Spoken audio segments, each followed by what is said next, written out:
Le livre de Josué. Faisons un petit rappel dans le temps pour nous resituer à ce stade de l'histoire. Alors, Dieu a choisi Abraham et sa famille s'est agrandie pour devenir le peuple d'Israël qui a par la suite été réduit à un esclavage en Égypte. Et c'est par Moïse que Dieu a délivré Israël d'Égypte pour ensuite sceller une alliance avec eux au mont Sinaï et les guider à travers le désert. Israël a fini par camper à l'extérieur de la terre promise où Moïse les a appelés à obéir aux commandements de Dieu afin qu'ils reflètent la nature de Dieu à toutes les autres nations. Le livre de Josué reprend juste après la mort de Moïse, au moment où Israël s'apprête à entrer en terre promise. Le récit de Josué se structure en 4 phases principales. Tout d'abord, Josué conduit Israël jusqu'en terre promise. Et une fois sur place, il se heurte à une farouche hostilité de la part des Cananéens qui se soldera par une série de batailles contre eux. Après toute leur victoire, Josué répartit les parcelles de la terre promise selon l'héritage prévu pour les 12 tribus. Et le livre s'achève sur les derniers discours que Josué adresse au peuple. Voyons donc plus en détail comment tout cela s'articule. La première section s'ouvre sur la mort de Moïse et la nomination de Josué en tant que nouveau leader d'Israël. Et l'auteur fait clairement le choix de présenter Josué comme le nouveau Moïse. Car tout comme Moïse, Josué appelle le peuple à obéir à la Torah, autrement dit au commandement de l'alliance reçu au mont Sinaï. Puis Josué envoie des espions en terre promise, exactement comme l'avait fait Moïse dans Nombres 13 et 14. À la différence que cette fois, les choses se passent nettement mieux. En fait, il y a même certains Cananéens qui décident de suivre le Dieu d'Israël.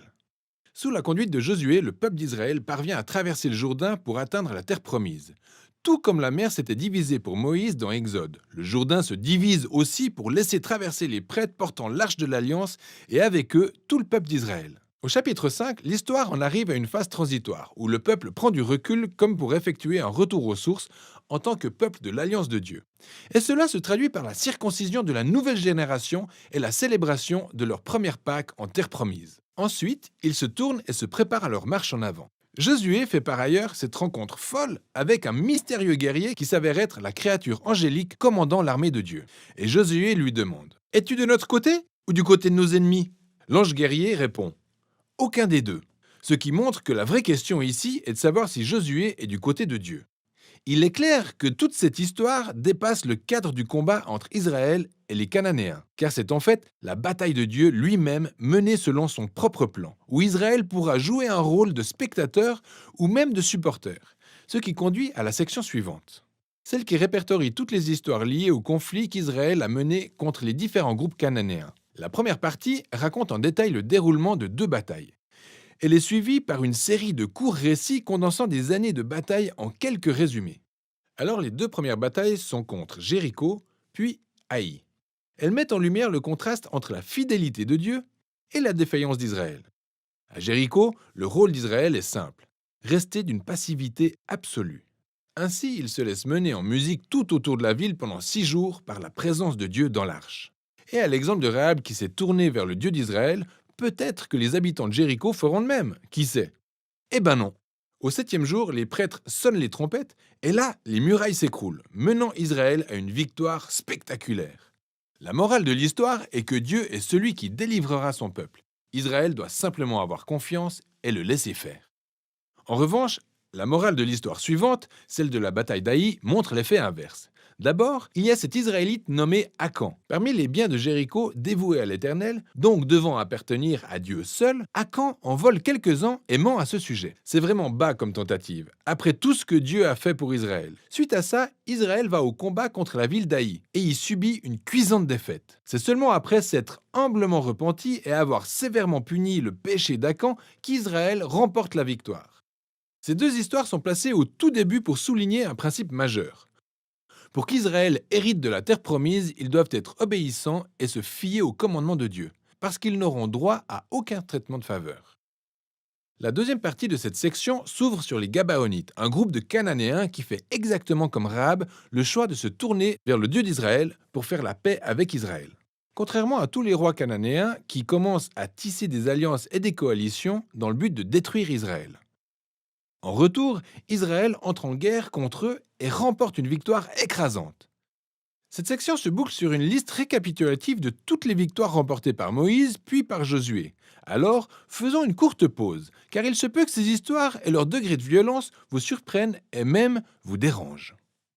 Si vous êtes un disciple de Jésus, vous devez vous demander : Jésus n'a-t-il pas dit d'aimer ses ennemis ? Pourquoi Dieu déclare-t-il la guerre ici ? La première question à nous poser est pourquoi les Cananéens? En fait, les raisons principales sont précisées plus tôt dans l'histoire de la Bible. D'un point de vue moral, la culture des Cananéens était devenue extrêmement corrompue, en particulier concernant le sexe. Vous pouvez consulter Lévitique chapitre 18. Et les sacrifices d'enfants étaient une pratique très courante chez eux. Vous pouvez voir Deutéronome chapitre 12. Et Dieu ne voulant pas que de telles pratiques influencent Israël, la seule solution était que les Cananéens quittent le territoire. Ce qui soulève une seconde question. Dieu a-t-il réellement ordonné la destruction de tous les Cananéens comme un génocide? À première vue, en se basant sur les expressions utilisées dans ces histoires, ils les ont complètement détruits et ils ne laissèrent aucun survivant ni être vivant. Cependant, en y regardant de plus près, on s'aperçoit que ces expressions sont clairement des hyperboles et pas des descriptions littérales. Revenons sur l'ordre initialement donné au sujet des Cananéens dans Deutéronome chapitre 7.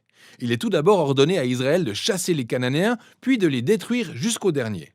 Et les ordres suivants sont de ne pas se marier avec eux et de ne conclure aucun échange commercial avec eux. Alors, vous ne pouvez pas épouser quelqu'un que vous avez détruit. J'imagine que vous avez saisi l'idée. Le même principe s'applique au récit dans Josué. Prêtez attention. Par exemple, on nous dit dans Josué chapitre 10 qu'Israël n'a laissé aucun survivant dans les villes d'Hébron ou de Débir. Mais plus tard, au chapitre 15, nous voyons que ces villes sont toujours peuplées de Cananéens. On comprend donc ici que Josué s'inscrit dans la droite ligne des récits antiques des batailles par l'usage de sa narration du style hyperbolique non littéral. Le mot génocide n'a donc rien à voir avec ce contexte. Surtout à la lumière des exemples des Cananéens tels que Rahab ou des Gabaonites qui se sont tournés vers le Dieu d'Israël. Dieu restait ouvert à ceux qui se tourneraient vers lui. La dernière chose à souligner est que ces histoires sont un moment unique dans toute l'histoire d'Israël. Ce type de bataille était exclusif aux petits groupes de peuples vivant dans le pays de Canaan. Mais Dieu a ordonné à Israël la recherche de la paix avec toutes les autres nations. Vous pouvez lire dans Deutéronome chapitre 20. Donc, le but de ces récits de bataille n'a jamais été de vous inciter, en tant que lecteur, à aller commettre des actes de violence au nom de Dieu. Bien au contraire, cela montre Dieu faisant justice face à la cruauté humaine à un moment unique de l'histoire, et comment il a sauvé Israël de l'anéantissement par les Cananéens. Alors, continuons de suivre la structure du livre. Après des années de bataille, nous découvrons un vieux Josué qui commence à répartir les portions de la terre promise entre les 12 tribus d'Israël. Et la majorité de cette section liste des lignes de démarcation. Et très honnêtement, c'est assez ennuyeux. C'est comme lire une carte sans aucune photo. Mais pour les Israélites, ces listes étaient d'une importance capitale. C'était l'accomplissement de très anciennes promesses de Dieu à Abraham, selon lesquelles ses descendants hériteraient de la terre promise. Et là, tout était en train de s'accomplir au détail près, ce qui nous conduit à la dernière section. Josué adresse deux discours au peuple. Ils sont très similaires au dernier discours de Moïse dans Deutéronome. Josué leur rappelle la générosité de Dieu, comment il les a conduits en terre promise et les a sauvés des Cananéens. Il les appelle à se détourner des dieux cananéens et à demeurer fidèles à l'alliance qu'ils ont scellée. S'ils le font, ils expérimenteront la vie et la bénédiction sur la terre promise. Mais s'ils sont infidèles, Israël attirera sur son peuple le même jugement divin auquel les Cananéens ont eu droit. Ils seront chassés de la terre promise et contraints à l'exil. Josué laisse donc Israël avec ce choix. Que va faire Israël? C'est la grande question qui plane à la fin de l'histoire. Et voilà pour le livre de Josué.